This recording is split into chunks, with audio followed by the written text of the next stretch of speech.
It's our last day here at Woods Off-Road in San Marcos, California for the Tacoma build. It's 4x4 garage presented by Real Truck. So far, we've done a lot of nice upgrades that anyone can do in their driveway or at home. The locker's a little bit of an upper level installation. You really probably want to take that to an expert like Johnny. We've got a very simple suspension to put on here now that's going to clear way for 33-inch tires on some custom wheels. We'll get that done, then Zaid and Jeff are gonna take it home, load it up, and we're gonna go meet up in the mountains, have some off-road camping fun.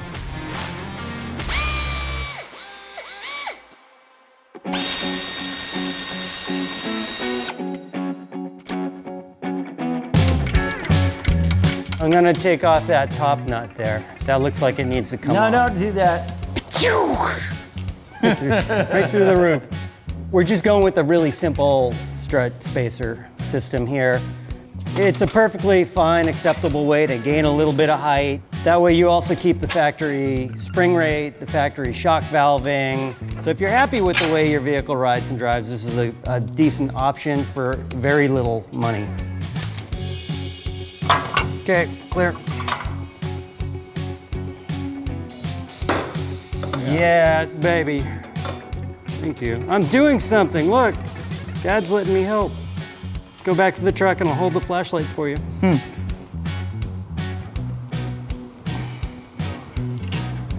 There she blows. All right.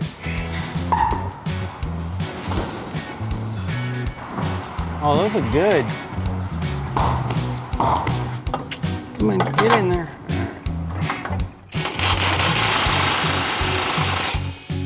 So when you do this, it's gonna have to go back to the alignment anyway.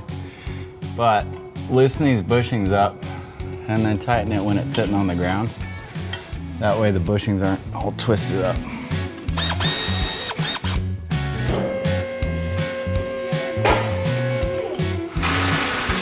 Because we dropped the angle of the A-arms and the CVs, we're also gonna drop the diff down same amounts to alleviate that angle. It brings the stock geometry back.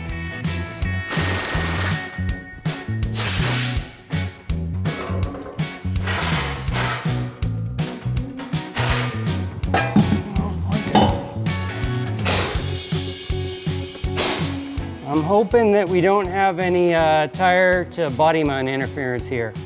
33s, it's like sometimes it works, sometimes it doesn't.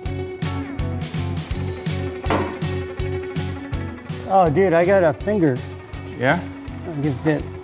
Okay, so right now, with the weight of the vehicle down on the tires, I'm gonna go ahead and tighten the upper control arm so that bushing's not all taut and doesn't get destroyed. So, we're a little worried about having to do the body mount shop, traditional Toyota thing, especially on these newer models. We don't really want to cut a brand new car up. So it's, I don't know, 3/4 of an inch. It might rub off-road because we can't obviously do what that's gonna do here at the shop. But fortunately, that body mount is round, so it's not gonna destroy the tire.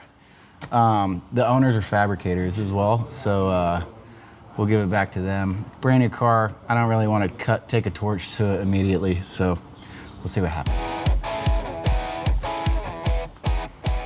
It definitely looks pretty good. Right on, what do you think, man?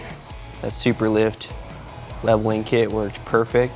Yeah, I mean, there's nothing that's gonna really make it so you don't wanna get in it and drive anywhere in the country any day of the week, but you know, stuff like the front locker and that nice bed system and stuff we did on there.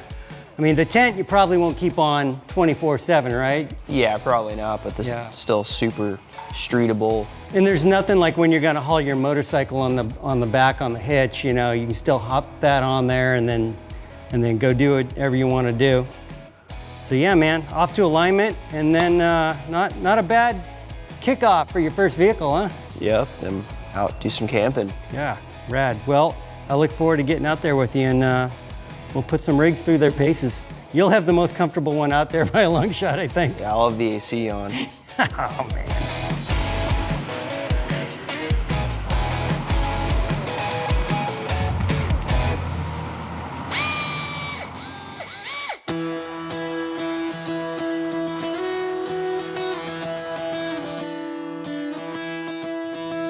Hey, Okay, we all made it here. We're in the high Sierras up here in California. It is a beautiful area. All met at a campsite last night.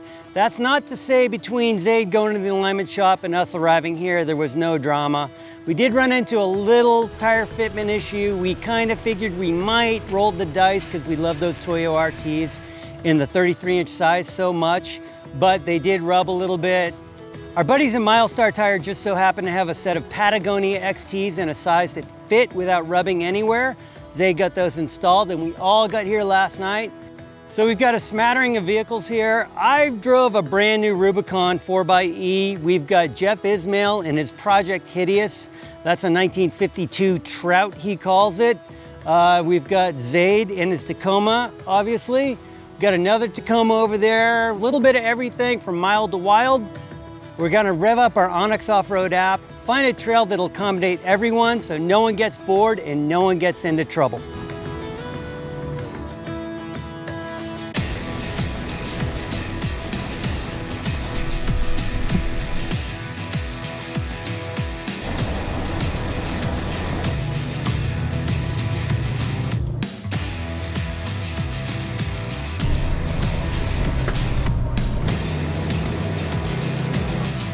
It's a beautiful trail system out here, lots of mines, lots of viewpoints. It's very fun just to come out here and just pick a trail and drive down it and see how far you can make it, and I'm sure you'll find a nice view on the way up. Definitely feeling the difference with the Milestar Patagonia tires out here on this rough terrain. We got them aired down to about 16 or 17 PSI, and the Super Lift leveling kit is making for that additional clearance when we're hitting these bumps. There's no rubbing of anything on the whole truck at all. And we just reached a scenario where we had an off-camber situation with the truck to where both front tires don't have equal traction, and we flipped on that locker and we were able to crawl right up that hill.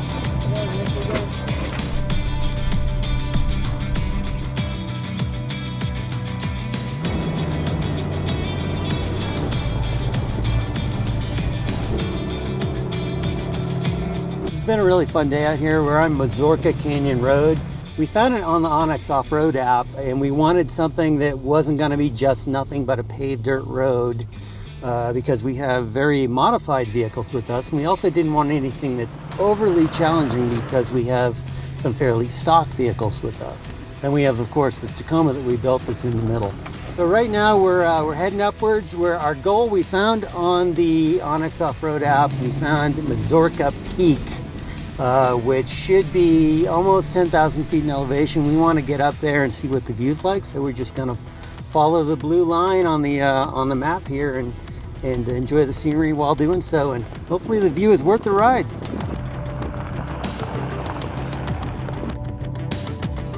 Crazy beautiful scenery out here. We've had perfect weather, just an awesome time out here enjoying nature, having some fun in the vehicles and finding what we can to play around in. We're gonna head back down, air up the tires, and give everything kind of a once-over, hit the road, get some dinner, and then we've got something kind of cool in store. So you're definitely gonna wanna stick around and see what we got up our sleeve.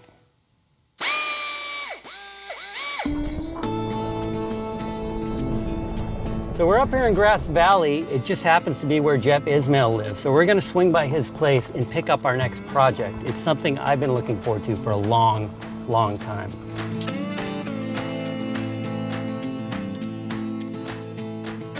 So this was like the second place that you guys had? Correct. This is like the intermediate IH parts facility? Yeah, correct. We started at my parents' house, was there in an old pole barn for quite a few years, saving up pennies, and then you got this awesome 60 by 40 building. Yeah, exactly. And I recognize this old girl. Yeah, this was a couple UAs ago.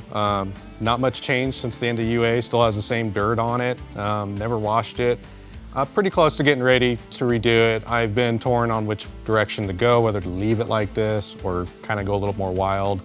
But this one's really sentimental to you, right? Very sentimental. I've had this since before the business.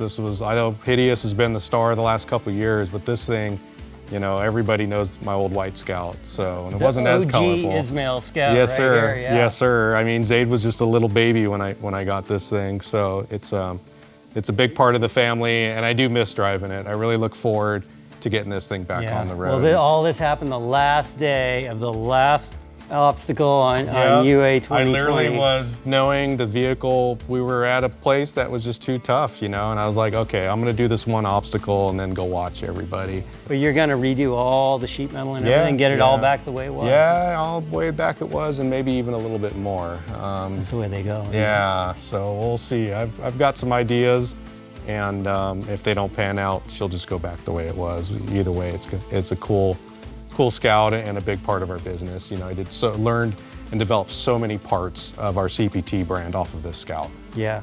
Speaking of which, let's go check out the other stuff you've got in here. Got lots to see.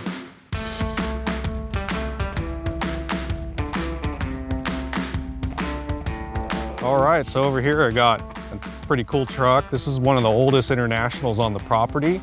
It's registered as a 26. But knowing my IH history, they didn't start making these till 28. It's called a 6-speed special.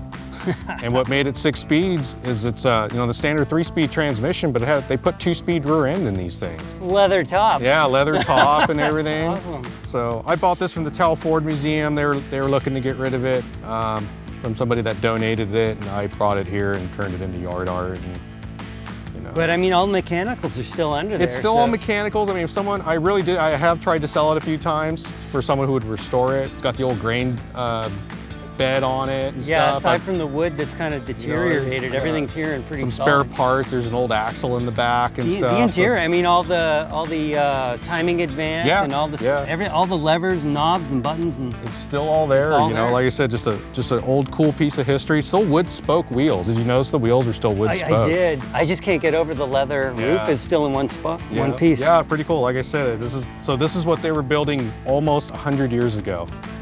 So you got some other stuff to show us, don't you? I got a real cool one right over here. Let's go check it out. I want to see that. All right, so this truck here, this is the cool one I was telling you about. So this is a A120 Travelette. The A series was the first, is their anniversary edition year. They've been building international trucks for 50 years. So they started building what most people think is a 4-door. It's actually only 3 doors, but it's Travelette of these of the A series. They only made 72 of them. Yeah. Of the 72, they only made 17 of them 3/4 ton 4-wheel drive, and I've got 3 of these suckers sitting here on the property. So, yeah, call me a hoarder when it comes to that. But what's really special about this one is kind of a tribute vehicle to Wally Byam. And those who don't know Wally Byam, he was the inventor of the Airstream trailer. And in 1959. He gathered up a bunch of his Airstream trailers, mostly majority of international trucks, went to the tip of South Africa and drove all these suckers all the way up Africa into Europe just to show how tough. That's the map on the door, I guess, that's right? like the map right there. The back corner shows the year and kind of like the tribute. So these are what towed the Airstreams. That explains like the big old PTO winch on there and the service bed. Yeah. Unfortunately, this wasn't one of the trucks that made the trip. Like I said, it's a tribute vehicle I think somebody tried to make. But if you watch the video, if you Google it, Wally Byam's caravan trip from 1959. It's about like a 55 minute video, and it's way cool just seeing Africa. So were those originals with the service bed and everything? Oh yeah. Got like the rounded top on it, you know, not just square, but welded. And then it's like tapered for departure angle. All sorts of compartments. Wow, look at that. It's in great shape, all sorts of spare parts. It is. I really look forward, this is one of the trucks I'd like to do a proper restoration on. Okay, so this is a 59. What year did they stop making vehicles for mass production? So the light line division stopped in October of 1980. And we actually have a 1980 Terra diesel, turbo diesel up here. Let me go show it to you. One of the last ones. Let's go check out one of the last ones they made. All right, and this is that truck I was telling you about. So this is a 1980 Terra Nissan turbo diesel powered Scout. Nissan turbo diesel. 1980 was the last year. It was the only year that they did square headlights on them. These didn't have an intercooler, right? It was just no turbo. Intercooler. Only 1980 was turbo, actually, on these little Nissan diesels. The other years were naturally aspirated, and oh my God, I mean, this thing's already, it's not bad for up here in the foothills, but 0 to I can 16 only, minutes. yeah, exactly. That's more of the way to record it. This thing's super clean. Real inside, cool. man. Found it local at a local ranch. Had been there forever. Zaid's been driving it for the last couple years. He's been taking really good care of it, doing a bunch of modifications to it, but trying to keep the mostly stock and nostalgic looking. Again, another vehicle that we do a lot of research and development with as part of our CPT brand. Yeah. Anyways, yeah, that's what we got here, and well, that brings us to the project we brought you here for. let's go check it out and see and Jeff's what been you think. teasing me with this vehicle for about 3 years now, so I can't wait to get my grubby hands all over it. Yep, it's a pretty cool one, and I think you guys are gonna like what you see. Ooh, there it is, man. This is the one I've been telling you about. The Been trying to 56. talk you into. So this is a 56 S120 4x4 short bed. They only made about 10,000 of these trucks. And what's cool about the S series, it's like basically a 1 year only truck. Because you have like Hideous behind us is a L series, which they made from 50 to 52. 53 to 55 was the R model. And this is the S model, and it actually has the same cab as what Hideous is, just a different front end, but same bed. And after the S series, we have the A series, which was the Travelette I just showed you a little bit ago. So that's when they totally redesigned them. So this was like last ditch effort to redesign because they needed a little bit more time to design that A series truck. Well, you've been teasing me with photos for about 3 years in this thing, so I'm really excited to be standing here looking at it in person. We're gonna be taking this thing down to Woods Off-Road in San Marcos, California, and transforming it into something we're gonna be taking over the Rubicon, as well as building an F-350 to tow it there. So, if that sounds good to you, be sure to tune in for the next episode, 4x4 Garage.